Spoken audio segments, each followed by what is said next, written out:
بەناوی خوای گەورە سڵاوتان لەبێت بینەرانی بەڕێز و خۆشەویست وەرزی پایسات تاوەکو ئێستا موچەخۆرانی هەرێمی کوردستان موچەی سەرەتایی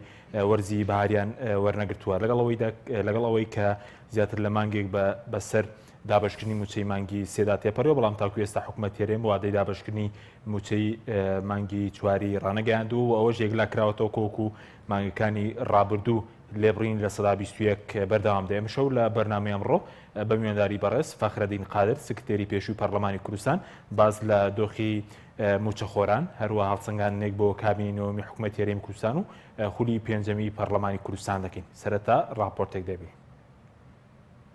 زیاتر لە مانگێک بەسەر دابشکردنی موچەی مانگی سێ تێدەپەڕێت. بەرپرسانی حکوومەتی هەرێمیش خۆیان لە دیاریکردنی وادەی دابشکردنی موچەی مانگی چوار بێدەنگ کردووە. بە پێی زانیاریەکان وەک 2 مانگی پێشوو حکوومەتی هەرێم بۆ موچەی مانگی چوار درێژە بە لێبڕینی لە سەدا 21 موچە دەدات. ئەمەش بۆ دومین جار دەبێت کە حکوومەت خۆی بە درۆ دەخاتەوە. لە کۆتایی مانگی حوزەیران کاتێک ئەنجومەنی وەزیرانی هەرێم بڕیاریاندا لە سەدا 21 موچە ببڕن و وتیان تەنیا بۆ یەک جارە. بە پێی لێدوانی هەندێک پەرلەمانتاری کوردستان حکوومەت لە مانگەکانی داهاتوو بە پێی یاسای چاکسازی بەشێک لە دەرماڵەکان دەبڕێت بەمەش لێبڕینی موچە لە سەدا 21 زیاتر دەبێت. هاوشێوەی مانگی ڕابردوو حکوومەت بۆ دابشکردنی موچەی مانگی چوار چاوەڕێی ناردنی 320 میلیارد دینارەکەی بەغدایە. چاوەڕوانیش دەکرێت لە چەند ڕۆژی داهاتوو عێراق پارە بنێرێت. بەشێکیش لە پەرلەمانتاران و چین و توێژە جیاوازەکان دەڵێن حکوومەتی هەرێم ڕۆڵی نووسینگەیەکی حەواڵە دەبینێت. هەر کاتێک لە بەغداوە پارە بێت دابەشی دەکات بەڵام بەڕێک و پێکی نا. هاوکات شکستی حکوومەتی هەرێم لە دابینکردنی موچە و بڕینی موچە بە شێوەیەکی نایاسایی وای کردووە فراکسیۆنە ئۆپۆزیۆنەکانی پەرلەمانی کوردستان هەوڵی لێپرسینەوە لە سەرۆکی حکوومەتی هەرێم بدەن. بەڵام لە کۆی 111 پەرلەمانتار تەنیا 22 پەرلەمانتار ئامادەییان دەربڕیوە و واژۆیان کردووە. لە ئێستاشدا پرۆسەکە لەسەر واژۆ نەکردنی یەک پەرلەمانتار پەچی کەوتووە. حکوومەتی هەرێم بۆ دابینکردنی موچەی تەواوی موچەخۆران مانگانە پێویستی بە 895 میلیارد دینار هەیە. لە 2 مانگی ڕابردووش بەهۆی لێبڕینی موچەوە بڕی پارەکە بۆ 730 میلیارد دینار کەم کراوەتەوە. بە گوێرەی لێدوانی بەشێکیش لە پەرلەمانتاران داهاتی مانگانەی حکوومەتی هەرێم لە 1 تریلیۆن زیاترە بەڵام خۆی لە دابشکردنی موچە دەدزێتەوە و درێژە بە لێبڕینی موچە دەدات.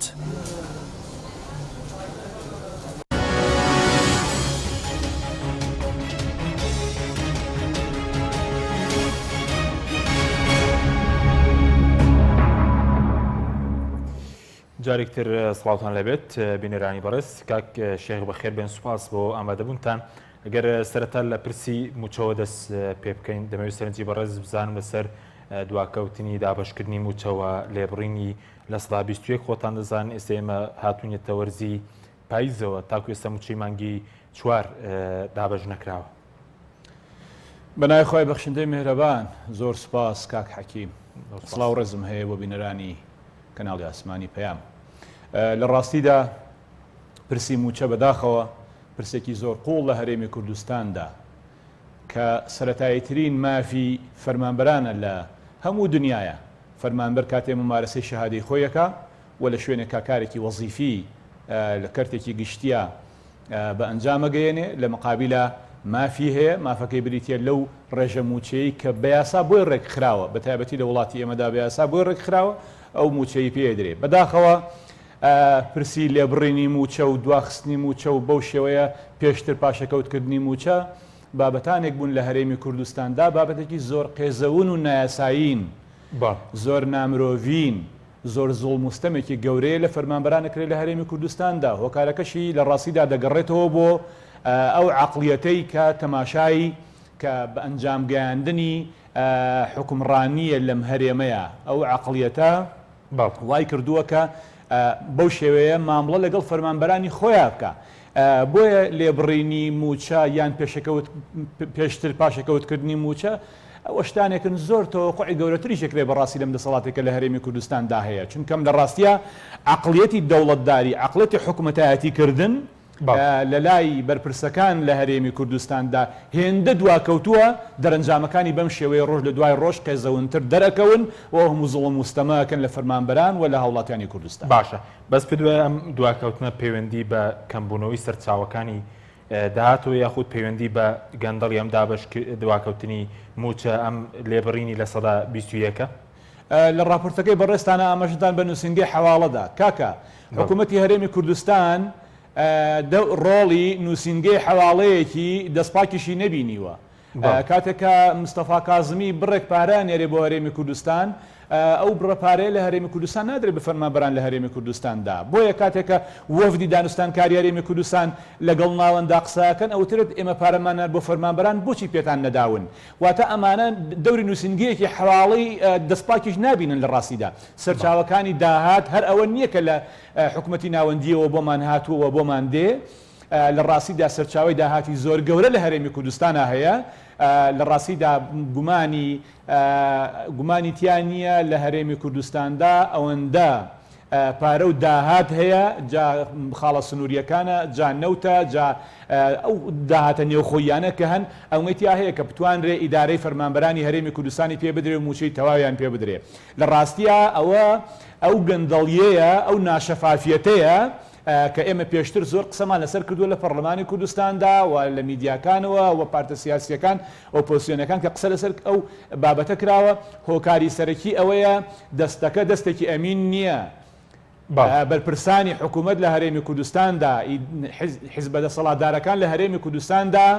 دەستێکی ئەمین نین بۆ ئەم داهاتی لە هەرێمی کوردستاندا هەیە و بە خەمی هاوڵاتیانی هەرێمی کوردستانی شەوە نین بۆیە پرسی موچە سەر هەڵەدا و پرسەکانی تری سەر هەڵەدەن و قوڵە بنەوە لە هەرێمی کوردستاندا بەڕێزت بە زوڵم ناود برد ئەم زوڵمە چۆن لادەبرێ ئەم لە سەدا 21 کە بەڕێزت بە زوڵم ناوی دەبەی بەستەم لە موچە خۆران لە ڕاستیە ئەمانە لە پێشترە پاشەکەوتی موچەیان داهێنا کە هیچ باگراوندێکی یاسایی نەبوو و باگراوندێکی عقلیشی نەبوو لە ڕاستیدا جا بەسەکێ بوو لە خەڵکیان کرد ئەوە فۆرمێکی تازان داهێنا لە کابینە نۆهەمی حکوومەتی هەرێمی کوردستاندا ڕێژەی لێبڕینیان داهێنا ڕێژەی لێبڕینیش بەو ڕێژە بەرچاوی کە لە فەرمانبەرانی هەرێمی کوردستان لیانە بڕێ لە سا 21 و زیاتر و ئەو ڕێژەیە زیاد و کەمەکا بەپێی موچەی فەرمانبەران لە هەرێمی کوردستاندا لە ڕاستیدا ئەمە زوڵمەکە لەوایە کە هیچ باگراوندێکی یاسایی نییە هیچ ئەدیلێکی یاسایی نییە کەمان پشتی پێ ببەستن لە کاتێکا کە موچە بە یاسا ڕێک خراوە لە پەرلەمانە ولا عراقا ولا دنيا موچە بە یاسا ڕێگەخرێ ئەمان بەبێ هیچ گەڕانەوەیەک بۆ دەسەڵاتی تەشریعی کە پەرلەمانە بەبێ هیچ گەڕانەوەیەک خۆیان بڕیارەدەن لێبڕینەکەن پاشەکەوتەکەن دەسەڵاتی مطلق و ڕەهان بە خۆیان داوە چۆن مامڵەکەن لەگەڵ ئەو خەڵکا لە هەرێمی کوردستانە لەگەڵ فەرمانبەرانە جا لە بابەتی موچا بێ لە بابەتی خزمەتگوزاریە بێ لە هەر بابەتێکی ترا بێ لە بابەتی ئازادیەکانە بێ خۆیان بە دەسەڵاتداری ڕەهابینەوە و حساب بۆ کەسیکە ناکەن و خەڵکیکە نادیدە ئەگرن و هاوڵاتیانی کوردستان و فەرمانبەران نادیدە ئەگرن لە ڕاستیدا یعنی زوڵمەکە لە منتەهایەتی لە چڵەپۆپەیەتی کە ئیتر لە لێواری ئەوایە کە خەڵک بەرگەی ئەم هەموو ناڕەحەتیە نەگرێ و بەرگەی ئەم هەموو فشار و زوڵم وستەمە نەگرێ خەڵک ڕەدولفعلێکی تری هەبێ بەرامبەر بەم دەسەڵاتەکە لە هەرێمی کوردستاندا هەیە ئەگەر هەلومەرجەکان هەندێک لەبار نەبن ئەگینا خەڵک ئەمە قبول ناکە لە دەسەڵاتداران لە هەرێمی کوردستاندا باشە دەمەوێت لە سەر پەرلەمان ڕێی بە ڕێز بزان خولی پێنجەم بەڵام سەرەتا لە سەر موچە و هەوڵەی کە هەوڵی پرساندنی سەرۆکی حکوومەتە لە پەرلەمان کە تاکو ئێستا لە کۆی 111 پەرلەمانتار 22 واژۆی بۆ کۆکراوەوە لەسەر یەک واژۆ پەکی کەوتووە کەس واژۆی ناکە کەسی تر جگە لە 22کە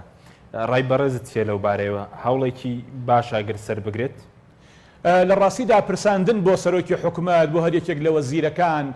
بانگهێشتکردنیان بۆ پەرلەمانی کوردستان هەتا ئەو ڕیزبەندیەی کە لە پەیڕێی نوێخۆی پەرلەمانی کوردستاندا هاتووە بەرامبەر بە سەرۆکی وەزیرانیان هەرێکێک لە وەزیرە بەڕێزەکان لە حکوومەتی هەرێمی کوردستاندا وا پێویستە کە ڕێکاری یاسایی خۆی بگرێ و حکوومەتی هەرێمی کوردستان و وەزیرەکان و کابینێن و هەم خۆیان بە گەورەتر نەبینەوە لە پەرلەمانی کوردستان لێرەوە ئەم قسەیە دەڵێن بە هاوڵاتیان و خەڵکی کوردستان دەمتان داوە بە کابینەی پێنجەمی پەرلەمانی کوردستان کابینەی پێنجەمی پەرلەمانی کوردستان بە دەنگی ئێوە چوونەتە ئەوێ جگە لەو دەنگە تەزویرانەی کە ئەوە پەرلەمانتاری تەزویرن کە هەن لەوێ لەگەڵ ڕێزمە یعنی بۆ پەرلەمانتار ژمارەیەکی بەرچاو لەو پەرلەمانتارانە کە هاوڕێ و ڕفیقی خۆ من ژمارەیەکیان و خەڵکێکی بەڕێز و محتەرەمن لە ئافرەتان و لە پیاوانی بەڵام ژمارەیەکی تریان لە ڕاستیان ناکاران نائەهلن لە پەرلەمانی کوردستاندا ببینن ئەو پەرلەمانەی ئێوە دەنگتان پێدا ئەو کەسانەی ئێوە کردتان نەبە ئەندامی پەرلەمان ئێستا لەسەر یەک ئەندام پەرلەمان پک کەوتووە بۆ ئەوی پرساندن لە سەرۆکی حکومت بکرێ لە وەزیری دارایی بکرێ لەسەر قوتی ئێوە لەسەر ژیانی ئێوە لەسەر موچەی فەرمانبەران لە هەرێمی کوردستاندا ببینن ئەوە ڕۆڵ و کاریگەری پەرلەمانە 111 ئەندام پەرلەمان 22 ئەندام پەرلەمان واژووەکا لەسەر ئەوەی کە پرساندن بکرێ بۆ سەرۆکی حکومت بۆ بابەتێک کە بابەتی ڕۆژانە و ژیانی مناڵەکانی ئێوەیە و خەڵکی کوردستانە کە موچەی فەرمانبەران و زۆرین لە هەرێمی کوردستاندا فەرمانبەرن لەسەر یەک ئەندام پەرلەمان پەکی کەوتووە جا لێرەوە خوێندنەوەیەکتان بۆ دروست ببێ بۆ ئەو دەسەڵاتەی کە لە هەرێمی کوردستانە چۆن دەسەڵاتی یاسادانان دەسەڵاتی تەشریعی دەستەمۆ کردووە چۆن وای لێ کردووە کە نەتوانێت بە ئیرادەی خۆی تعبیر لە ئیرادەی پەرلەمانتاری خۆی بکە ئێمە لە یادمە لە خولی چوارەمی پەرلەمانی کوردستاندا ئێمە شەڕی ئیرادەی پەرلەمانمان نەکرد پەرلەمانتارمان نەکرد ئەمان و پەرلەمانتار بە دەنگی خەڵک هاتووە سیستەمی نیمچەکراوەیە خەڵکی هاوڵاتیانی کوردستان دەنگیان ناوە بە قوارێکی سیاسی لە ناو قوارە سیاسیەکەشە ئەندام پەرلەمانێکیان اختیار کردو دەنگیان پێداوە واتە هاوڵاتیانی کوردستان ئەندام پەرلەمانێک بەرپرسە بەرامبەر بە دەنگی هاوڵاتیانێک کە دەنگی پێداوە ئەبێ خاوەنی ئیرادە و دەنگی خەڵکی کوردستان بێ منە پرسم ئایا هاوڵاتیانی کوردستان خەڵکی کوردستان ڕازین بەوەی کە ئێستا لە گوزەرێ لە کابینەی نۆهەمی حکوومەتی هەرێمی کوردستاندا ڕازین بەو ئەدایەی کە ئێستا لە پەرلەمانی کوردستانە ئەکرێ بۆ یەک ئەندام پەرلەمان ئەوە وا زیاتر لە هەفتەیەکە بۆ واژووی ئەندام پەرلەمانێک بۆ ئەوەی لە بابەتێکی زۆر هەستیار کە ژیانی ڕۆژانەی خەڵکە کە موچەیە ئەندام پەرلەمانێک ئامادە نەبێ واژوو باشە بەس ئەوەن بەرامبەر بە خەڵکی کوردستان بەرامبەر بۆ سوێندەی کە خواردووانە بەرامبەر بەخوا و بەرامبەر خەڵکی کوردستان لە پەرلەمان پێیامت چیە بۆ پەرلەمانتارانەی کە واژویان کردووە 22ەکەەوە بۆ ئەو بڵێن لە کۆی 111ش کە ئەوانی کە تاکو دەستخۆشیم هەیە زۆر سوپاسیانەکەم کە خاوەنی ئیرادەی پەرلەمانی خۆیانن و داواشەکەم لە پەرلەمانتارەکانی تری هاوڕێیان لە فراکسیۆنەکانی ترا تکایە پەرلەمانی کوردستان و ئەو دەسەڵاتی تەشریعی لە هەرێمی کوردستاندا چیتر تەهمیش مەکەن چیتر بەدەستی خۆتان زەلیلی مەکەن چیتر وای لێ مەکەن کە ئەم پەرلەمانە وەکو مەجلیسی تەنفیزی و تەشریعەکەی سەدەمی حیزبی بەعسی لێ بێتەوە مەرحەلەیەکی مێژوویە قۆناغە ئێمە لە مەرحەلەیەکە لە پەرلەمانی کوردستان نبووین ئەگەر کارێکمان کردبێ بۆ ڕەزابوونی خوا و خزمەتکردنی خەڵکی کوردستان سەربەرزانە کردومان و لێ هاتوینە دەرەوە دڵنیا بە ئێوەش لێوە نامێنن جا کارێک بکەن کە سەرتان پێبەرز بێ نەک حیزبەکەتان پێبەرز بێ حیزبەکەتان پێی خۆش بێ چونکم دوجار ئێوە نوێنەری هەر حیزبەکەی خۆتان نین ڕاستە حیزبێک ئێوە اختیار کردووە ئێوەی پاڵاوتووە لە ڕاستیا ئێوە نوێنەری خەڵکی کوردستانن کەسانێک هەبوون دەنگیان بە ئێوە داوە 111 پەرلەمانتارەکەی کوردستان کە لەوانەیە منتەبی نەبووێ بۆ حیزبەکەی تۆش پێی وا بۆ تۆ پەرلەمانتارێکی ئەتوانی لێ ڕۆڵ ببینی لەبەر ئەوە ڕۆڵی پەرلەمانتارێکی خاوەن ئیرادە ببینە پەرلەمانتارێکی دەستەمۆ مەبە لە ڕاستیا پەرلەمانتاری دەستەمۆ دڵنیا بن لەوەی کە بۆ مێژوو بە قێزەونیە مێنێتەوە و لە پێشاوی هاوڵاتیانی کوردستان قێزەون ئەبن ئێمە سوپاسی خواکەم کاتێک ئاچینە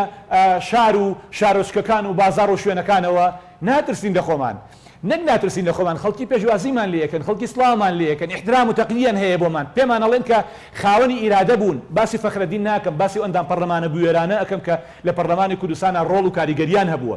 تکایە دەستەمۆ مەبن بۆ پارتە سیاسیانی کە بۆ ئەجندای خۆیان دەستەمۆتانەکەن با هەمومان لە ناو ئەجندای نیشتیمانی و نەتەوەی خۆمان نابین لە ئەجندای خزمەتکردن بە هاوڵاتیان و خاکی خۆمان نابین چونکم ئەجندای حیزبەکە لە هەرێمی کوردستانە بەداخەوە کە دوو پارتی سیاسین دوو ئەجندای زۆر تەسکی بچووکن لە ناو دوو حیزبەکەشە بچووکتر بۆتەوە بۆ دوو بنەماڵی بچووکتر ئەتوانم بڵێم لەیش بچووکتر بۆتەوە بەداخەوە ئیدارەی هەرێمێک ئاوا نادرێ بۆیە ئێمە ڕۆژ لە دوای ڕۆژ ئەم هەرێم و هاوڵاتیان ئەم هەرێمە بە فەرمانبەران و سەرجەم هاوڵاتیانی کوردستانەوە تووشی هەڵدێری گەورەکەین بەرپرسیارەتێکی مێژووی گەورە لە ئەستۆی پەرلەمانی کوردستانایە ئەو حکومەت قسەی تایبەتی لەسەرە بەڵام کە بەرز ئاماژەت پێدا کاکە حەکیم ڕوو لە پەرلەمانتاران من ئەویان پێڵێم بوێر بن دەستەمۆ مەبن ئازابن ئەو سوێندەی کە بەرامبەر بەخوا و بە خەڵکی کوردستان خوێندوتانە خواردوتانە ڕازگۆ بن لەسەری ڕاز بن لەسەری ئاگاتان لێ بێ پەیمانێکتان داوە بەخوا ئەو پەیمانە مەشکێنن باشە بەس سەبارەت بە سەرۆکایەتی پەرلەمان ئەی ڕۆڵی سەرۆکایەتی پەرلەمان دەبێت چی بێەوە چۆن مامەڵە لەگەڵ پرساندنی ئەندامانی ئەنجومەنی وەزیران سەرۆکایەتی ئەنجومەنی وەزیران بکات من ڕێزم هەیە بۆ دەستەی سەرۆکایەتی پەرلەمانی کوردستان وای ئەبینم تەواو لە ژێر ئەجندای حیزبەکانی خۆیان نابن. کاکە من ئەم قسەم بۆ سەرۆکاتی پەرلەمانی کوردستان و بۆ سەرجەمەندامانی پەرلەمانی کوردستانە. بەڕێزان ئێوە لە کاتی هەڵمەتی هەڵبژاردندا بە خەڵکی کوردستانتان وتووە کۆمەڵێک بانگەشەی هەڵبژاردنتان کردووە کە خاڵەکانتان ڕیز کردووە و تەبیوبتان کردووە بەشتان کردووە واتان بۆکەین وا چەند خاڵتان ڕیز کردووە هە بۆ سوکە نامیلکێکی دەرکردووە لەسەر ئەو بانگەشانی کە کردوێتی ئەوە جگە لەو ئەندام پەرلەمانانی کە ئێستا یان سەرۆکی پەرلەمانە یان جێگری یان سکرتێرەوە سەرۆکی فراکسیۆنەکان و ئەندام پەرلەمانەکان قسەی زۆر گەورەتان کردو بانگەشەی زۆر گەورەتان کردو تەن ئەوەتان بۆکەین کاکە لە ئەجندای حیزبەکەی خۆتاوە داناوە ئێستا تۆ بڕۆ لەگەڵ ئەم بانگەشەی خۆتا ڕازگۆ بە دەستی سەرۆکاتی پەرلەمان لە کاتی هەڵبژاردنەکانە بڕۆن بزانن چیتان وتووە چیتان بۆ خەڵکی کوردستان وعد پێداوە ئێستا وەرن خەریکی جێبەجێکردنیەوانە بن کاکە لە پەرلەمانی کوردستان بە یاسا ڕێکی خەن مەگەر ئێوە ناڵێن ئێمە دەسەڵاتی یاسادانان دەسەڵاتی یاسادانان چاودێرە بەسەر دەسەڵاتی جێبەجێکردنەوە کە حکومەتە دەوەرن چاودێری خۆتان ببینن پێوەی باشە بەس خۆشتان فشاری پابند نەبوون بە فشاری حیزبەکانتان یاخود حیزب ڕۆژێک لە ڕۆژان داوای نەکردن و کە پێچوانەی بەرژەوەندی خەڵک بزۆرن ئەو کاتێک کە لە سەرۆکایەتی پەرلەمان بوون کە ئێوە دەڵێن نابێ سەرۆک و جێگر و سکرتێر پابندی فشاری حیزبەکانیان بن من ئەو کاتێک کە لە پەرلەمانی کوردستان بووم و سکرتێری پەرلەمانی کوردستان بووم لە خولی چوارەمی پەرلەمانی کوردستاندا ڕۆژێک لە ڕۆژان حیزبەکەی خۆم و ئەمیری حیزبەکەی خۆم تەوجیهێکی نەیاومەتێ کە پێچەوانەی یاسا یان پێڕەوی نەخۆی پەرلەمانی کوردستان بێ هەمیشە ئەویان پێودوم ئێوە لەوێن بۆ ماوەی چەند ساڵێکی دیاریکراوە 4 ساڵی دیاریکراوە ئێوە لە بانگەشەی هەڵبژاردنە کۆمەڵە قسەتان کردووە ئێوە ئێستا موڵکی خەڵکی کوردستان مڵکی حیزبەکەی خۆتان نین چونکم ئێوە پێتانەوتر دەستی سەرۆکایەتی پەرلەمان تۆ سکرتێری پەرلەمانی ئەم قسە بۆ سەرۆک و جێگریش ڕاستە هەر یەکێک لەو بەڕێزانە لە ڕاستیە نابێ پشتنە ژێر ئەجندای حیزبەکەیان لە حاڵەتێکا کە لە زەرری هاوڵاتیانی کوردستانە لە حاڵەتێکا کە لە زەرری فەرمانبەرانی کوردستانە باشە ئاخر پرسی موچە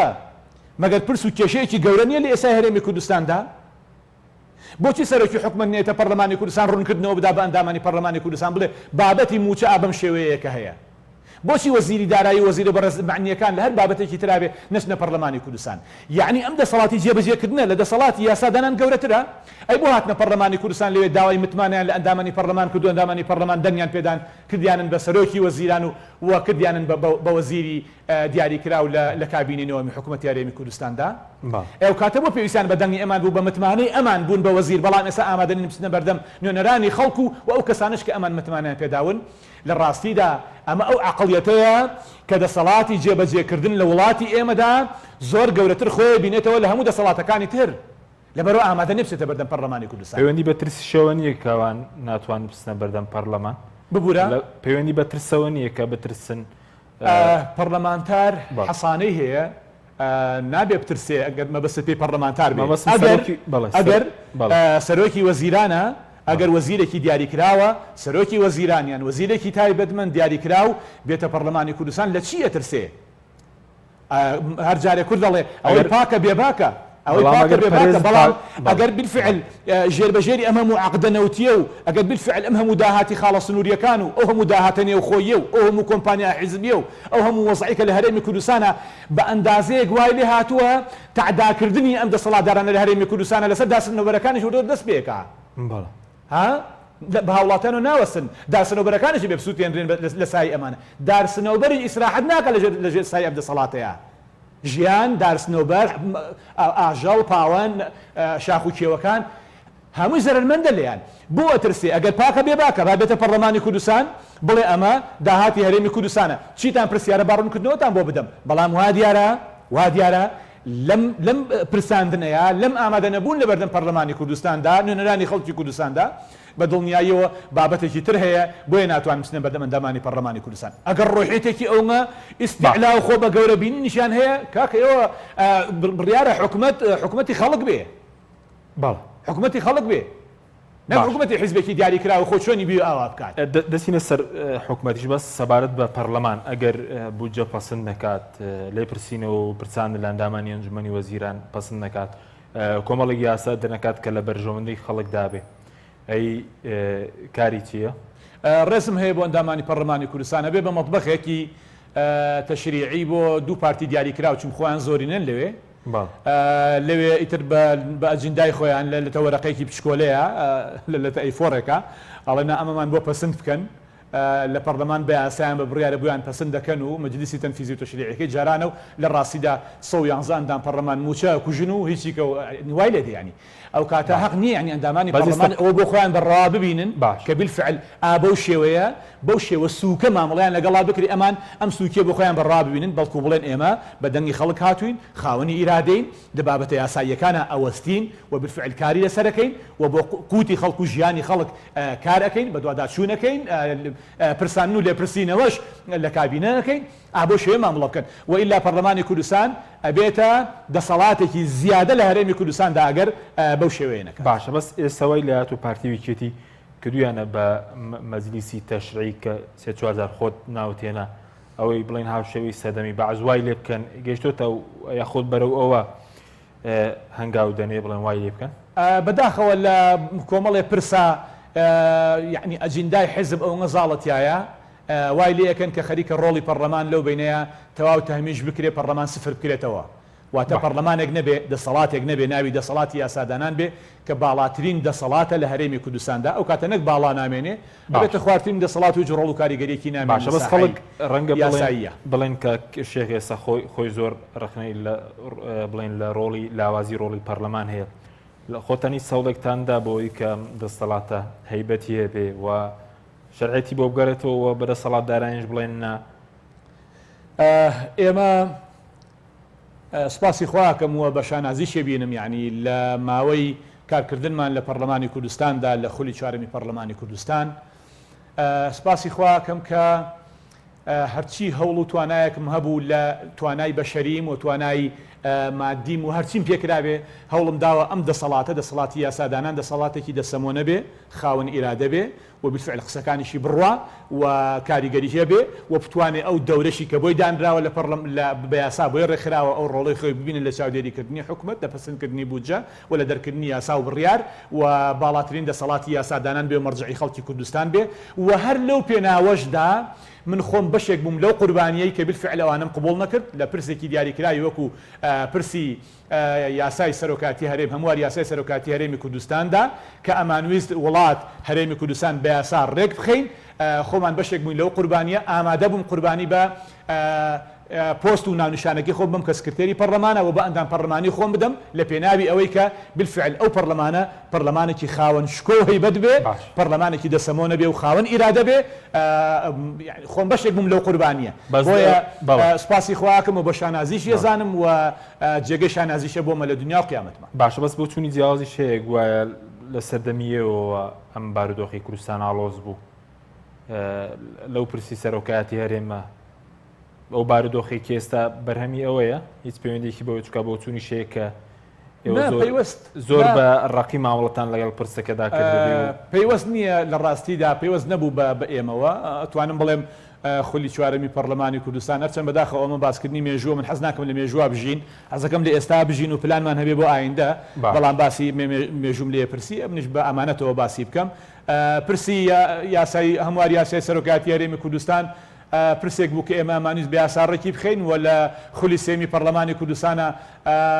بە یاسا بە جۆرێک لە کودەتا ئەوە ڕێکیان خست بوو ئێمە ژمان بە یاسا ڕێکی بخەین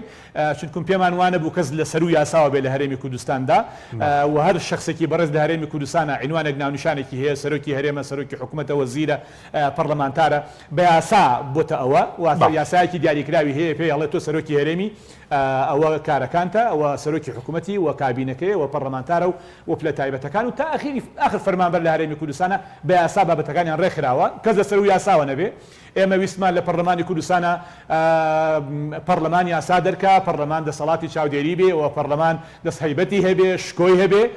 بالفعل ئەوە هەوڵی ئێمە بوو بۆ پەرلەمانی کوردستان و پێوەست نەبوو بۆی کە یاسای سەرۆکاتی هەرێمی سەر ئەو لوغمە بوو بێ ئەو نەوەیە بوو بێ وەکو هێرۆشیما لە هەرێمی کوردستانە تەقیبێتەوە چونکم بینی دوای ماوەیەک دوای چەند ساڵێک دوای ئەوەی کە ئێمە ویستمان بە یاسا ڕێکی خەین خۆیان هاتنە سەر ئەو قەنەعەتەی بە ئەمری واقع کە خۆیان ئەنوو بە ئەمری واقع بێ و سیاسەی سەرۆکاتی هەرێمە ئاوابێک ئێمە ئەمانەوێ ئێمە وتمان باکە یاسابی ئەندامانی پەرلەمان بیانێ پرۆژە پێشکەشکراوە لەلایەن چەند فراکسیۆنێک لە پەرلەمانی کوردستان و خولی چوارەمی پەرلەمانی کوردستاندا خۆیان هاتنە سەر ئەوەی کە بالفعل ئەم بابەتی یاسای سەرۆکاتی هەرێمی کوردستانە بە شێوەیەک لە شێوەکان چارە بکرێ ئەوە بووی پرۆژە یاسایەکی کیان نووسی دەسەڵاتەکانی سەرۆکی هەرێمیان دابش کرد بەسەر ئەو سێ دەسەڵاتەکەی ترا کە تەنفیزی و تەشریعی و دادوەریە دوای وەسعەکە ئاوای لێ هات هەڵبژاردن بەو شێوەیە بوو نەخێر پرسی سەرۆکاتی هەرێمی کوردستان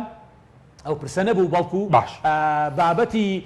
تاگڕەوی و تاک خوێندنەوە و تاک حیزبی بوو وای لە هەرێمی کوردستان کرد کە بۆ شێوەیە بڕاو ڕۆژ لە دوای ڕۆژیش ڕەشا و قڕاوی ئەمە سلبیاتی ئەمە شۆڕە بێتەوە خۆ ڕۆژانە مەگەر نایبینین ینی دۆخەکە نابینین بۆ چۆن هەر لەوێەوە ڕاییاندا کە پەرلەمانی کوردستان ئەوەیتر ینی بێهەیبەتی بکەن ینی بەداخەوە ینی من قسەم لەسەر ئەوە بوو کە لە ڕابردووە ئاماژەم بەوە داوە کە ئێمەکو کۆمەڵی ئیسلامی بەرنامەمان هەبوو کەسی یەکەمی حیزبمان مڕەشحکەین بۆ پەرلەمانی کوردستان بەڵام کابینن فراکسیۆنەکانی تر حیزبەکانی تر کۆمەڵی کارکتەر پاڵێون بۆ پەرلەمان کە بەڕاستی ئەیانەوێت پەرلەمان ئەو شکۆهێبەتەی نەبێت لەگەڵ ڕێزما بۆ ئەندامانی پەرلەمان ژمارێکی دیاری کراو لێیان یانی بۆیە ئەو حیزبە دەسەڵاتدارانە ئەیانەوێت لە هەرێمی کوردستاندا پەرلەمانێک نەبێت کە باڵاترین دەسەڵاتی یاسادانان و چاودێری بێ ئەیانەوێت پەرلەمانێکی لاواسە بێ وەکو غورفەیەک وەکو غورفەیەکی پشکۆلە ئەگەر شتێکی ویستیان بیشەرعێنن لەوێ بیشەرعێن بە یاسا و بە باشە بەس بەڕێز وتت ئەوەی کە هەیە بڵێن خوراوی تاک حیزبیە ئەوەی کە ئێستا پەرلەمان ڕۆڵی لاواز کراوە چاکسازی ناکرێت موچە نییە تێنەگەشتم ببوورە وتت قوراوی تاک حیزبیە ئێستا شەر بەردەوامە لە چڕ وانگەیەکەوە لە ڕووی موچێ لە ڕووی ئەنجام نەدانی چاکسازیە لە ڕووی لاوازی ڕۆڵی پەرلەمانە لە چی بەردەوامە تاک حیزبی دیارە لە هەرێمی کوردستاندا خۆ کاکە حەکیم یعنی خۆ دیارە دەسەڵاتی ینی حیزب لە بەداخەوە لە هەرێمی کوردستاندا باسی ئەو دوو حیزبەکەم ئەگەر ڕیزبندەکەشیان بۆ بکەین بە دەرەجەیەکم پارتی ئەم جایەکێتی نیشتمانی ینی حیزبە نەکردن لە هەرێمی کوردستانە هەموو جنگەکانی ژیانی گرتووەتەوە بەنسبەت دوو حیزبەوە کاکە کەسێک ئەگەر حیزبی نەبێ ناتوانێت لە شوێنێکا ناونیشان و عنوانێکی هەبێ لەبەرەوە حیزبە نەکردن هەموو جنگەکانی گرتووەتەوە پەرلەمانیش خەریکەوێت پەرلەمانێکی حیزبی زۆر کاتوتومە لە بارگایەکی لە قیام مەڵبەندی حیزبێکی دیاریکراوە کە لە دوو حیزبە دەسەڵاتدارە دەکەن لە هەرێمی کوردستانە هەن بۆیە دەسەڵاتی تاک حیزبی لە هەرێمی کوردستانە تاگڕەوی لە هەرێمی کوردستانە ینی هەموو کەسێک دەرکی پێەکە و ئەزانێت ینی کە چۆن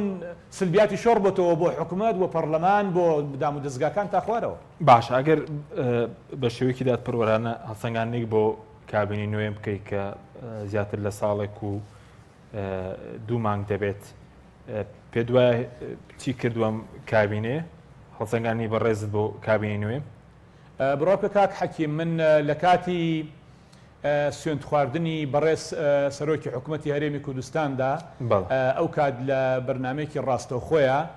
پێیان وتم کە ئەڵەی چی پێشبینی چۆنە بۆم حکوومەتە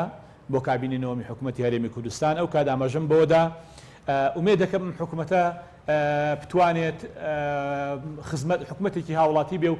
حکوومەتێکی خزمەت گوزار بێ و ژیان و گوزەرانی خەڵک خۆش بکە و تەرکیزی لەسەر خزمەتی خەڵک بێ نەک حزمەت و جندای حیزبەکەی خۆی بەڵام ئەو کاتە هەر ڕەشبینیەکم پیشان داوتم بەڵام من وای نابینم وتم ئەو کات وتم هیوادارم بە هەڵەدا چووبم ڕاستیەکەم نەپێکابێ من وای نابینم ئەم حکوومەتە بتوانێت ڕۆڵ و کاریگەریکی هەبێ لە خۆشکردنی ژیان و گوزەرانی خەڵکی کوردستاندا ئێستا دوای ئەو فترە زەمەنیەی کە بە ئەزمون بۆمان دەرکەوت ئێستا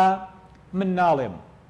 واتە تەنها من نیم ئەڵێم ئەو خەڵکی کوردستان ئەڵێن ئەو ژمارەیەک لە پارتە سیاسیەکانی ژەڵێن کابینەی نۆهەمی حکوومەتی هەرێمی کوردستان کابینەیەکە شکستی خواردووە جا ئەمە پێیان خۆشە پێیان ناخۆشە لە واقعا وایە بەڕێزان لە چیدا شکستی خواردووە لە خزمەتکردنی خەڵکی کوردستاندا شکستی خواردووە لەوەی لە کەرتی خزمەت گوزاریە شکستی خواردووە لەوەی کە ناتوانێت خزمەت بە فەرمانبەرانی بکە شکستی خواردووە لەوەی کە ناتوانێت پرۆسی چاکسازی هیچ وەرەقەیەکی تیا بڵێنێ لەبەرەوە حکوومەتێکی شکست خواردووە قۆرەخکارە و هەر خەریکی خزمەتکردنی حیزبەکانی خۆیانن من ئەپرسن یعنی لێرەوە ینی حکوومەتی ناوەند ئەوێت لەگەڵ حکوومەتی هەرێمی کوردستاندا بە ئەو چەند مانگە ڕێبکەوێ لە مقابلی ئەوەی کە 150 داهاتی خاڵە سنووریەکان بگەڕێتەوە بۆ حکوومەتی ناوەند و لە 150 بۆ هەرێمی کوردستان. ئەوسا حکوومەتی ناوەند ئەو بڕەپارەیە کە پێویستە لەسەری و ڕێکەوتنی لەسەر کراوە پێشتر ئەنێرێ بۆ حکوومەتی هەرێمی کوردستان و کێشەی موچە لە هەرێمی کوردستانە نامێنێ. بەڵام کابینەوەمی حکوومەتی هەرێمی کوردستان ئامادە نییە لە 150 داهاتی خاڵە سنووریەکان بداتە حکوومەتی ناوەند. هەڵبەتە باسی ئێستا ناکەم کە گفتوگۆ هەیە نازانمەگەنە چ نەتیجە یەکجارێ پێشتر چەند مانگە پێش ئێستا ئامادە نیە لە 150 بدا. ئەبێ داهاتی ئەم خاڵە سنووریانە چەند بن کە ئامادە نەبێ لە 150 بدا. ئەو فەرمانبەرانەی کە لە خاڵە سنووریەکانن لێرە و لەوێ کە لیانە بیستین و زانیاریمان پێیەگا جگەل لەوەی کە بە شێوەیە ڕسمی ئەم داهاتە گەورەی لە خاڵە سنووریەکانە هەیە. ئەی ئەو هەموو بازرگانی کە لە خاڵە سنووریەکانە ئەکرێ واتە بەس پارەی ڕسمی لە خاڵە سنووریەکانی هەرێمی کوردستاندا ئامادەنین لە 150 بدەن بە حکوومەتی ناوەند بۆ ئەوەی موچەی فەرمانبەرانی هەرێمی کوردستان ئەو شایستە دارایی کە هەیە بینێرن بۆ هەرێمی کوردستان. ئەبێ ئەو داهاتە زەبەلاحە چەند بێ. ئەو بەس باسی خاڵە سنووریەکانەکەم باسی داهاتە نێخۆییەکان ناکەم. بۆیە ئەم حکوومەتێکی خۆرەخکاری گەندەڵی ناشەفافی شکست خواردووە نقطە سەری دێڕ. سپاس دەکەم. دوای ناوبڕەکە دەگەڕێمەوە لای بەڕێز قسەی زیاتر لەبارەی دو خێرێمەوە دەکەین بەڵێ بینەرانی بەڕێز ناوبڕێک و دەگەڕینەوە وڵاتین. تۆپ ئارت چاکە بریکاری تۆڕی میدیایی کۆمەڵ بۆ دروستکردن و بڵاوکردنەوەی ڕێکلام تۆپ ئارت.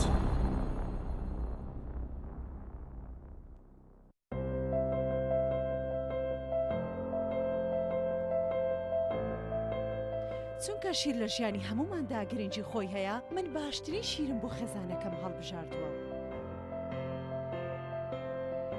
هەموو کات شیری ئاڵتونسا بە منداڵەکانم دەدام بۆ ئەوەی مێشتێکی چالاک و داهێنەرانەی هەبێت. من بە شیری ئاڵتونسا کێک و شیرینی دروست دەکەم. شیری ئاڵتونسا ڕۆڵێکی گرنگی لە خێزانی ئێمەدا هەیە. 100% سروشتی تامێکی نایە.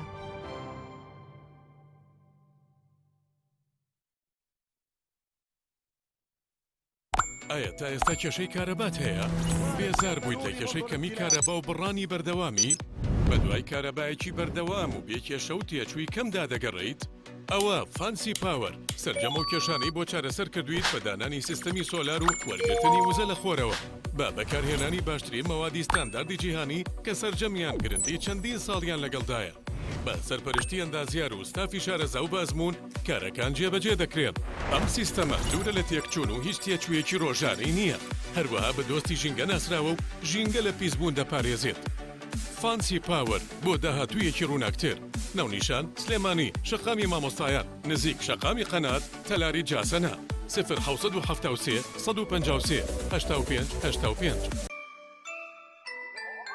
ئەم قڕاناوی چالاکە حەزی لە چپسێکی چاکە بۆیانینی لای تاکە زۆر تەندروستە و زۆر پاکە. ئەم چەشناوی باریە حەزی لە چپسی نینیە نینی تامی سروشتیە هیچ چپسێک وەک ئەو نییە. هەر جوانیش کوڕێکی جوانە حەزی لە ئاهەنگێرانە لە یادی لەدایک بوونەکەی چپسی نینی بوو هەڵبژار دەکەی.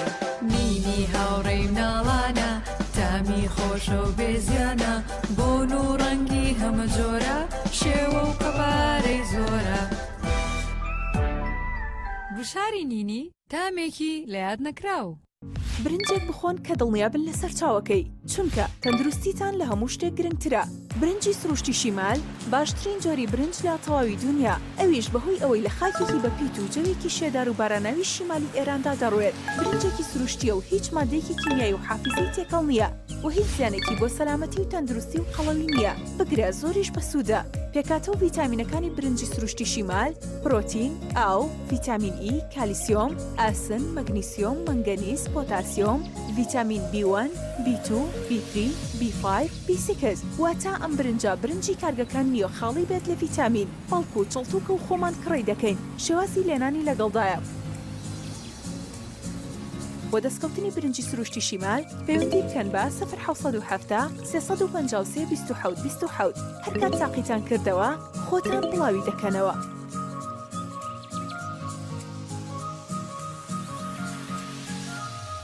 تۆپ ئارت چاکە بریکاری تۆڕی میدیایی کۆمەڵ بۆ دروستکردن و بڵاوکردنەوەی ڕێکلام تۆڕ.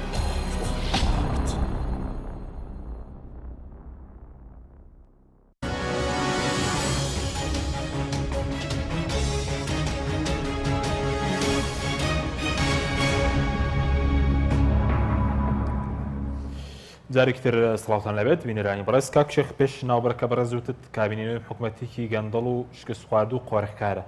پێدوانین لە ڕووی چاکسازیەوەی چی کرد بێت چکە خۆیان بانگەشەی چاکسازی دەکەن دەڵێن سەرکەوتوو بوون لەم ڕۆوە لە ڕاستیە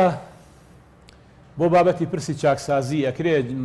جاری کەش ئاماژەم بەمەدا بێ بەڵام ئێستا تا ئەندازەیەک تەسەورم ئاوایە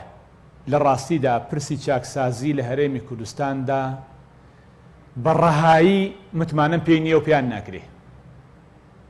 هەرجارێکە ئاڵێن چاکسازی بە چاکانەکرێ و پاکسازی بە پاکانەکرێ ئەو عەقڵیەتەی کە ئێستا ئیدارەی ئەم هەرێمەدا بە دڵنیایی وەڵام چاکسازی پێ ناکرێ بێئومێدم لەوەی بتوانن هیچ چاکسازیە بکەن مەگەر هەندێک شتی مسەکینات یعنی شتی بەسیتی بچووک جزئی لاوەکی لێرە و لەوێ هەندێک شت کە ناوی بنێن چاکسازی لە ڕاستیدا ناتوانن چاکسازی بنەڕەتی لە هەرێمی کوردستاندا بکەن چونکم عەقڵەتی چاکسازی لە هەرێمی کوردستاندا بەداخەوە نەگەشتۆتە ئەو ئاست و قۆناغەی کە تەجاوزی بەرژەوەندیەکانی خۆیان و بنەماڵەکانیان و حیزبەکانی خۆیان بکەن بگوازنەوە گەورەتر بیر بکەنەوە بۆ بەرژەوەندی خەڵکی کوردستان بۆ بەرژەوەندی کوردستان بەرژەوەندی گشتی بۆیە تەواو بێ ئومێدم لە پرۆسی چاکسازی لە هەرێمی کوردستاندا بەڕەهایی ئەمەش بەمیشانەڵێم بە هەمان شێوە چاکسازی لە هەرێمی کوردستاندا شتێکی مسەکینە بێ و هیچ کارێکیان بۆ لێ ناکرێ چونکم ئەهلێتی چاکسازیکردنیان نییە و دووبارەڵەم نقطە سەری دێڕ باشە بەسم بۆ چێت لە چیەوە سەرچاوی گرتووە ساڵێک بڵین کەم نییە ساڵێک و دوو مانگ بۆ کابینەی نوێ کە نەتوانن بۆ نمونە قاچاقچیتی خاڵە سنووریەکان یاخود داهاتینەوت شەفافکەن یاخود هەندێک گەرەکاری تر لە شەفافکردنی داهاتە ناوخۆیەکان بگرنە بەروە کەمێک لە بەرژەوەندە حیزبەکان کەم بکەنەوە ئەو کارەکتەرانی کە ئێستا بانگەشە بۆ چاکسازیەکەن هەر ئەوانە بوون کە پێشتریش بانگەشیان بۆ کردوونیانی من ئەکرێت دایان جار ئاماژەم بەمەدا بێ ئەڵێم بربەستەکانی بەردەم ئێوە سەرانی دەسەڵاتدار لە هەرێمی کوردستاندا چییە کە نایەڵ ئێوە چاکسازی بکەن دەسەڵاتی سەربازیتان هەیە ئەمنیتان هەیە داراییتان هەیە هەموو دەسەڵاتەکان لای خۆتانە دادوەریتان هەیە پەرلەمانێکی زۆرین لێ بەردەستانایە حکومەت لەژێر کۆنتڕۆلی خۆتانایە دەسەڵاتی دادوەری ئەو چۆتان بوێ ئاواکەن بکوژ و بڕ هەر خۆتانن هەچیتان بوێ ئەیکەن خێرە یعنی چ عەجەبا ئێستا ئێوە بانگەشە بۆ چاکسازیەکەن ئەتانەوە چاکی بکەن چاکسازیکەن لە هەرێمی کوردستانە بۆ مەگەر ئێمە دەستمان گرتوون تەوە چاکسازیکەن بۆ مەگەر گەندەڵیەکان لە ئێمەوە سەرچاوی گرتووان لە خۆتانەوە سەرچاوی گرتووە بۆیە کارەکتەرەکان هەر هەمان کارەکتەری پێشوون وە کەسیش دەستی نەگرتوون واتە بەرگری و بربەستێکی نێوخۆیی یا خارجی نەبووە لە بەردەمیانە بربەستێکی فکری هەیە تەسەور هەیە لە لای خۆیان کە ناتوانن چاکسازن بۆ چونکم بەرژەوەندەکانی خۆیان و حیزبەکانیان نەکەوێتە هەڵدێر و خەتەرەوە بۆیە ناتوان چاکسازیکەن تەواو بێئومێدم لێی هۆکارەکەی ئەوەیە من هەر جارێ وتومە عەقڵەتی دەوڵەتداری بەداخەوە لە لای بەرپرسەکان لە هەرێمی کوردستاندا عەقڵەتێکی لاواز و خراپە یعنی ناتوانێت عەقڵەتی دەوڵەتداری ممارەسە بکە ناتوانێت وڵات بەرەو موئەسەسە بەرێ ئەبێ شتەکان شەخسەنە بکرێن لە پێناوی شەخسا چەند شەخسێکە چەند حیزبێکە بۆ شێوەیە بکرێت کاتی ناوێت چاکسازی بچکە بەردەوام دەڵێن کاتی دەوێت یا خۆی سەڕاگرتنی قاچاقچی کە لە خاڵە سنووریەکان هەیە پێویستی بەهێزە و هێزە ینی سەرۆکی حکومەت و جێگرەکەی دەتوانن ڕای بگرن ئەگەر بیانێ کاکە حەکیم گیان ئەگەر چاکسازی لە نەوتایە ئەنجومەنێک هەیە ئەنجومەنە بابێن پێ چاکسازی لە نەوتا بکەن باشە ئەگەر چاکسازی لە خاڵە سنووریەکانایە ئەوتە لەگەڵ حکومەتی ناوەندا کە قساکەن حکومەتی ناوەند دەڵێ بێ باوەشی ئێمەش لە خاڵە سنووریەکانە هەبین لە خاڵە سنووریەکان ناکەن وەرەندەسی کۆمپانیەکان و حیزبی لێ دەربێنە هەردوو حیزبن یعنی وەکێ کۆمەڵی ئیسلامی لەکوای خاڵە سنووریەکان پشکی هەیە لەکوێی داهاتی ئەم وڵاتە پشکی هەیە بە نمونەگەن باسی حیزبەکەی خۆم کەم باسی حیزبێکی تر نەکەم باشە باش واتە هەر خۆیانن کاکە خۆیان داهاتی ئەم وڵاتیان بەش کردووە ئیتر ڕێژەکەی نازانم جاران یان و 50 سێ و 50 نەم 50 بە 50کە نەماوە ڕێژەی تر هەیە ئەوانە جاجاریش کە دەنگێکیان لێ وا دیارە تۆزێک گلیان لە بەشەکانی لە پشکەکانی خۆیانیان هەبێ جۆرێکی دەکەن کاکە لەم سنوورە پارتێکی دیاریکراو قۆرخی هەموو شتێکی کردووە لەو سنوورەش پارتێکی دیاریکە قۆرخی هەموو شتێکی کردووە ئەم دوانە دوجار تێکەڵەکرێن کە موزۆری هەیە لەسەر کە موزۆری لەوانەیە مناقەشێکیان بێ ئەگەر بیانێ چاکی بکەن چاکسازی بکەن دڵنیا بە ئەمەی کە ئەوترێت چاکسازیکردن کاتی ئەوەیە ئەمە ممارەسە ئەمە وەکو بڵێ جۆرێک لە خەڵەتاندن و چاوبەستەکرد لە خەڵک لە هەرێمی کوردستانە یعنی بۆچی خۆ مەگەر نەخۆشیەکە دیاری نییە تا ئەوە کاتێک چاکسازی لە قەزیەکە کاتێکی زۆر ئەوەیە کە پرسەکە دیاری نەبێ گەندەڵیەکە دیاری نەبێ بابەتەکە دیاریکراو نەبێ بەس خۆ بابەتەکان دیاریکراون کاکە خاڵە سنوورەکان بێنن بەو شێوەیە کە هەیە دەسەڵاتی چاودێری بتوانێت ڕۆڵ ببینێتایە چاودێری دارایی ڕۆڵ ببینێتایە پەرلەمان ڕۆڵی گەورەی هەبێتایە حزب دەستی لێ دەربێنێ پشکەکانی حزب لێ لا ببەی بە نمونە ئەگەر باسی خاڵە سنوورەکان و داهاتی سنوورکەین ئەگەر باسی چاکسازیکەین لەینە لە پارەیە لە داهاتە نا کاکی من مەسەلەکە ئەوەیە نایانەوێت چاکسازی لە هەرێمی کوردستان بکرێ چونکم لە پشتی خۆیان کەمەکە لە کوردیا قسێکی هەیە ئەڵێ زەرەری بۆ پەزەکانە بێ باش و هەموو هەڵا و بڵێن دەهۆڵی میدیایەت هەیە بۆ چاکسازیەگەر هیچ دیار نییە پێدوایە دەنگی هەیە و ڕەنگی نییە هەر ئاوکو تەیری عنقاوایەوەتی تەیری عنقا و کڵاوی پاشا و پڵاوی خانەقاوانە هێن و هیچیان نین خۆیان نینەوەوان بەڵێ پرۆژێ و قسێ و باسە ئەکرێ و لەکەیەک هێنرێەوە برێ ئەم پرۆژە چاکسازیە لە کۆمەڵی مادەیە بە نمونە حیزبێک لەم حیزبانە تیا زەرمەند دەبێ ئیتر تەسویف دواخستن بە پرۆژەکەکە بۆشکم کۆمەڵە زەرمەند دەبێتایە تا جێگایان بۆ بکاتەوە چۆن لە شوێنێکۆ جێگایان بۆ بکاتەوە بۆ ئەم بابەتە و ئەم بۆ پارتەکەی تریش بە باشە بەس لەسەر یاسە چاکسازیەکەش کە ئەمڕۆژ هەندێک پەرلەمانتار قسەیان کردبوو ئەوەی کە لە موچە و لە بڵێن خانەنیشی ناسایی بەشی لە پەرلەمانتاران قسەی کرد کە تا ئێستا هیچ نەتیجەیەکی نییە یاسە چاکسازیەکەش کەوا بڕیار بوو بڵێن لە مانگی حوتەوە چۆتە بواری جێبەجێکردنەوە دەبێت راپۆرتێکیش پێشکەشی پەرلەمان بکرێت بڵێنەوە کە بەشێکی بچوو بوو لە موچە بڵێن نەوی شەر دەنگی نییە من عەرزم کردی کە تەواو بێئومێدم ڕەشبینم بەرامبەر بە پرۆسی چاکسازی لە هەرێمی کوردستاندا پێیان ناکرێت چاکسازیان پێ ناکرێت ئەگەر هەندێشتی کەمەکەن بۆ ینی بۆ پێشچاوی هەندێک قەناعەت بە ژمارەیەکی دیاریکراو لە خەڵک بکەن لە هاوڵاتیانی کوردستان بکەن هەندێشتی ڕۆتینەکەن بە نمونە هەندێک موچە لەوانەیە دەستکاری بکەن بەڵام نایەن موچە بندیوارە هەزاران هەزار موچە بندیوارەکان موچە دووبارەکان موچە ناشایستەکان ئەنە بنەبڕ بکەن یانی نایەن بێن بۆ چاکسازیکەن لە پرسی نەوتە کە پرسێکی زۆر هەستیارە چاکسازی لەوێەوە دەست پێکە کاکی من نایەن چاکسازیکەن لە خاڵ لە داهاتی نێوخۆی و خاڵە سنووریەکانە کە ئەوە گرنگە ئەمە وەکو ئەو وایە تۆ بێی محاسبەی مناڵەکە کە بڵێ 500 دینار 500,000 ماویت 500 دینار ماویتە تێ چی بۆ دوکان بۆچی لەم 500 250 بۆ هێناومەتەوە تۆ باسی چێکەی تۆ لە 100,000 دەشتێکی کار سەرف کردووە کە بە هەدەرت داوەتیایە ئەمە ئەگەر بە بچووکی تەماشاگەین تۆ باسی داهاتی نەوت کە باسی خاڵە سنووریەکان کە باسی ئەو هەموو موچە خۆرە بن دیوار و نایاساییانە بکە وڵا لە فەرمانبەرێک ئەوە کەمی کردووە ئەوە زیادەکا و ئەوە داوام کات و لە ساڵی لێ ئەمانە ناوی چاکسازی نین لە ڕاستیدا ئەمە چاوبەستەکێ لە خەڵکی کوردستان نەکرێت پێ دواوەی هاتوو بەس خراپسازی بووە هینە ینی خەڵک بەداخەوە ینی پێم ناخۆشم قسەکەم خەڵەفاندنی خەڵکە یعنی باشە سەبارەت بە بڵێن هەوڵێک کە هەیە بۆ نمونە لە بەغداد ئەگەر جەنگ بە حساب ناوە جەنگ دژی گەندەڵکاران ئەگەر بڵێن سەرەتاشی بێت دەکرێت ئێمەژەم هەوڵە لێرە جەنگێک ڕاگبگرێ دژی گەندەڵکاران دژی حوتە گەورەکان یاخود لەوە شەر بێ ئومێدی ینی فشار بکرێت لە دەسەڵات ئەزانی چۆنە ئەوەی کە ئێستا بینرێت لە ناوەندا لە عێراقا بە شێوەیەکی گشتی مستەفا کازمی وەکو سەرۆگۆزیران لە فۆرمێکی نوێ ینی خۆی نمایشەکە کۆمەڵێک جوڵە و چالاکی هەیە ئاگاداربوون هاتن هەرێمی کوردستان و چونە خاڵە سنووریەکان هەچەند ینی سەردانەکانی بۆ ئێرە و خاڵە سنووریەکان و ئەو نمایشی کە کردی لە هەرێمی کوردستانە زۆر خوێندنەوەی بۆ کرێەوە بابەتی ئێستامان نییە بەڵام ئەم فۆرمە لە سەرۆگۆزیرانی لە دەسەڵاتی جێبەجێکردن کە فۆرمێک چوونە ناو خەڵک و قیادەی مەیدانی و دەستبردن بۆ پرسی ئەستیار و ڕوبەڕووبوونەوەی گەندەڵی هەرچەند ماوێتی یعنی ئێمە هەڵسەنگاندن بۆ کارەکانی مستەفا کاظمی بکەین بەڵام فۆرمێکی جوانە و خەڵکی شارع عراقی و هەرێمی کوردستانی بەڕاستی پێیان خۆشە ئاگدار بوو لە هەرێمی کوردستانە چی پێشوازێکی گەرمی لێکرا لە ڕاستیەوە پێشوازیە گەرمە هەرچەند ئێمە گلەیەکەین باسی عەربی شۆڤێنیەکەین هەندێک کات کوردی شۆڤێنیشمان هەیە یعنی بۆ ئینسان منصف بێ و خێر لە باشترین وەصف ئەوەیە کە ئینسان منصف بێ شتێ باش بوو بڵێ باشە شتێ خراپ بوو بڵێن خراپە لە خراپی دەسەڵاتدارانی هەرێمی کوردستاندا خەڵک ئەو پێشوازە گەرمیە لە مستەفا کاظمیەکە یعنی ڕاستە فۆرمەکەی فۆرمێکی جوانە ناو خەڵک تەرحیبێکە ڕوبەڕووی گەندەڵیە بێتەوە کۆمەڵێک گەشتی لە کۆمەڵێک بەرپرسی گەورە کردووە و کۆمەڵی خەڵکی خسۆتە ژێر لێپرسینەوە فۆرمێکی جوانە هیوادارم ئەم هەڵمەتی دژە گەندەڵیە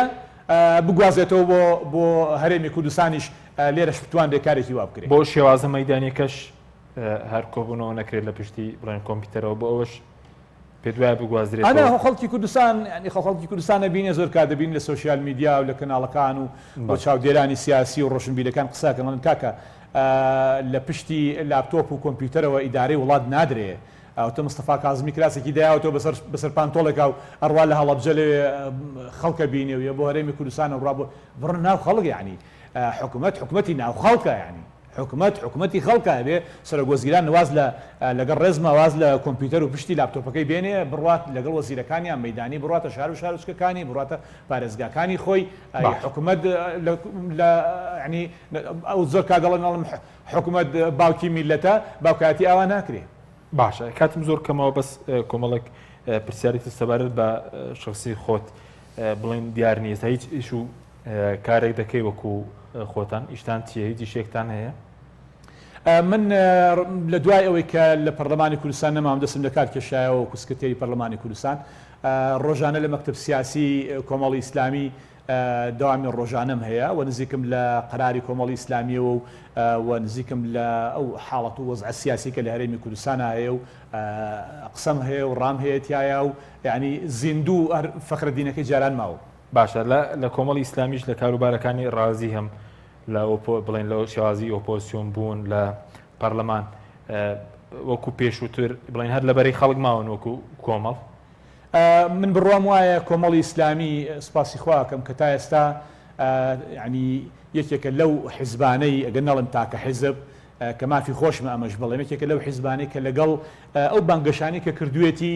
جا پەرلەمانتارەکانی بێ لە ئاستی باڵا و کەسی یەکەمی کۆمەڵی ئیسلامی جەنابی مامۆستا عەلی باپیر و مەکتەب سیاسی و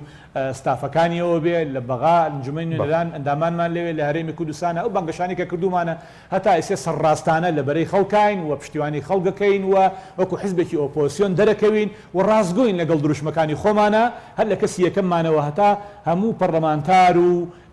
هەموو قیادە و قەواعیدی کۆمەڵی ئیسلامی بە شێوەیەکی گشتی بڕوام وایە لە ئەندازەی زۆر باشە ئێمە ئەتوانم بڵێم لەبەرەی خەڵکین بڵێن قسە لەسەرەوە شەبوو کە بۆچی کەم دەسە لە میدیاکان دەردەکەوی یاخود وتاری ڕۆژنامەوانی کەمە بۆ ڕەخنەگرتن لە حکوومەت دەڵێن نەترسێنراوە پەروەردەی ئێمە پەروەردەی من وانە کە ترس و تەطمیعکردن خستنە بەردەم تەماع خستنە بەردەم هەم ئێمە هەڵبخڵەتێنێەوە هەم ئێمە بترسێنێ ئێمە پەروەردەکەمان پەروەردەیەکی ڕاست و ڕەوانە سوپاسی خواکەم لە ڕاستیە من بڕام وا بووە کە عنوان و ناونیشانێکم هەبووە کە ناوی سکرتێری پەرلەمانی کوردستانە ئەو کاتۆکو سکرتێری پەرلەمانی کوردستانە بێ زانیاریەکان بگەنمە میدیاکاران هاوڵاتیانی کوردستان و دیار بووم ئەو ڕۆڵی کە هەم بووە لە کاتی خۆیان لە میدیا دەرکەوتوین لە کۆڕ و کۆبوونەوە شوێنەکانە هەبووین کاتێک ئەم ناونیشان و عنوانم نامێنێ ئەبمەوە وەکو هاوڵاتێکی هەرێمی کوردستانم لێتەوە کە پێشتریش هاوڵاتیەک بووم بەڵام بەو ناونیشانە ئێستا وتم لە ناو پارتێکی سیاسیە کە کۆمەڵی ئیسلامیە خۆم و قسە و هەڵسوکەوت و بۆچوون و دیدەکانم بەرجەستە بن لە ناو سیاسەتی کۆمەڵی ئیسلامیە لە ناو کاروبارەکانی کۆمەڵی ئیسلامیە و بە دڵنیاییشەوە من وەکو پێشتر ئاماژەم پێدا نزیکم لە مەوقعی قەراری کۆمەڵی ئیسلامی لەگەڵ کەسی یەکەمی کۆمەڵی ئیسلامی بەڕێز مامۆستا عەلی باپیر و مەکتەبی سیاسی و سەرکردایەتی بۆیە هەڵوێست و کارەکانی من لەو چوارچێوە ئەجندایە چکم ئێستا عنوانێکی دیاریکراوم نەماوە کە ناوی سکرتێری پەرلەمانە ئێستا ڕۆڵی من لەو ڕۆڵایە باشە زۆر بە کورتی سەبارەت بووی کە لەو ماوەی پێشوو بڵین ڤیددیوەکە بڵاو کردەوە کە کاری وەرزش و کاراتی دەکەی هیچ پامێکی تێدا بوو لە ڕاستیدا کاراتی من لە زیاتر لە 16 ساڵ زیاتر کاراتیم کردووە لە پێشتر لە ساڵ 2006 پشتێنی ڕەشی دانیەتی کاراتیم هەیە و ئێستاش کەمەکەمە هەر بەردەوامم ڕاستە ئەوە هەندێک تەمەنمان کردووە و ڕژی سنەڵمان لێ سپی بووە بەڵام ئەمویست پیشان بدەم کە فەخرەدین هەر فەخرەدینە بە گوڕ و بە هیممەتەکەی جاران هەرماوە و یعنی وا مەبینن کە لە میدیا دەرناکەوێ وەرەی ڕووخابێ هیمەتی نەمابێ بەڵکو ئێستاش هیمەتمان زۆر بەرزە بۆ کارکردن بۆ خزمەتکردن و بەردەوامیشین یعنی پیشاندانی ئەو ڕۆحێتەش بوو کە شتەکان وەکو ڕۆحێتێکی ڕاضی لە هەرێمی کوردستانە وەربگیرێ گەڕخنەیەکە گە قسەیەکەیە ئاوا مامڵێکی ڕاضیانە لەگەڵ بابەتەکانە بکرێ فەخرەدین هەر بە زیندوی ماوە و لە جوڵە و نەشاتی خۆیەتی سیاسی وەرزشی و وەرزشیش بەشێکی دانەبراوە لە ژیانی من بۆچی بەکاری دێنێ و کاراتی زۆر بە کورتی هێزکاتمان کاراتی پێڵن دەستی سپی بیکەینەوە بە کوردی دەستی سپی بەشێکە لە هوەری بەرگریکردن لە خۆ بەشێکە لە هێرشکردن لە ڕاستیدا یاریەکی لەشە بە دڵنیاییەوە وەرزشکار ژیانی خۆشە دانیشتنی خۆشە خەوی خۆشە خواردنی خۆشە عیبادەتی خۆشە هەموو مامڵەکانی خۆشە بوو چونکە وئینە لیبەدەنیکە عەلەیکە حەقون لەشی وەرزشکار لەشێکی زۆر خۆش و ژیانێکی خۆشی هەیە سپاس دەکەم زۆر سپاس بۆ بەڕێز فەخرەدین قادر سکرتێری پێشووی پەرلەمانی کوردستان کە لەم بەرنامەیە لەگەڵمان بووی سپاس بۆ بینێرانی بەڕێز سپاس بۆ کارانم تا بەرنامێکی دیکە خواتان لەگەڵ